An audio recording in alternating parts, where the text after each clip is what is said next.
ফেরাউনের ধাবর দেখিয়া সেই সময়কার মুনাফিকরা বলেছে ফেরাউন কোনদিন ক্ষমতা থেকে যাবে না। মুসা আলাইহিস সালাম এক নিরীহ ব্যক্তি, দাওয়াত দেওয়া শুরু করলেন। এই নিরীহ ব্যক্তির হাতে ফেরাউনের পতন হলো। আল্লাহু আকবার। আমার বন্ধুরা, কওমে হুদ এর সময়কার মানুষগুলি বলতো সাদ্দাত কোনদিন ক্ষমতা থেকে যাবে।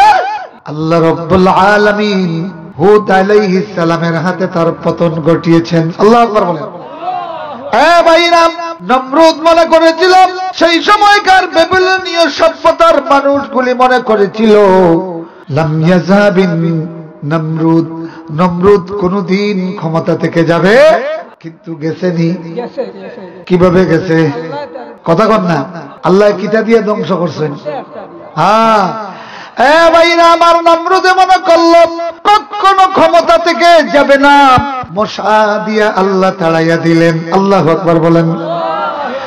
ভাইরা আমার, কারুন মনে করেছিল কখনো তার বৃত্ত বৈভব ধ্বংস হবে না, আমার আল্লাহ রাব্বুল আলামিন বালুকার মধ্যে সেটা দাবাইয়া দিলেন। আল্লাহু আকবার বলেন।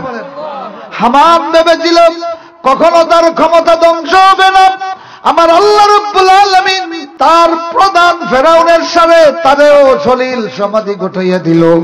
যেই দিন ফেরাউনের মঞ্চ ভাঙলো, হামানো মঞ্চ ভাঙ্গিয়া পানিতে পড়ল। ঠিক না? এই আল্লাহ মাঝে মাঝে মঞ্চ ভাঙতে পারবেন না, মাত্র না। যে আল্লাহ মঞ্চে উঠায় সে আল্লাহ মাঝে মাঝে মঞ্চ ভাঙ্গিয়া দেখায়।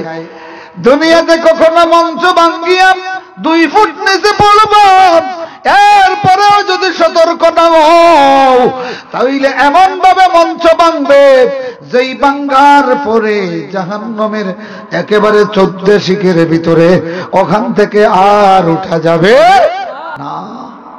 কথা কোন? সেই আল্লাহ আছেন কিনা? জোরে কোন আছে কিনা? বুখতানাসর মনে করেছিল কখনো ক্ষমতা থেকে যাবে না। আমার ভাইরা, আমার আল্লাহ রাব্বুল আলামিন সেই বুখতানাসরের ক্ষমতারে একেবারে ধূলিসাৎ করে দিয়েছেন। দিকিয়ানুস মনে করেছিল 60টা তরুণ আর যুবকরে একেবারে পাহাড়ের গুহায় বন্দী করিয়া মাটি চাপা দিয়া কালেমার তাওহীদের আওয়াজকে নিঃশব্দ করে দিবে, স্তব্ধ করে দিবে।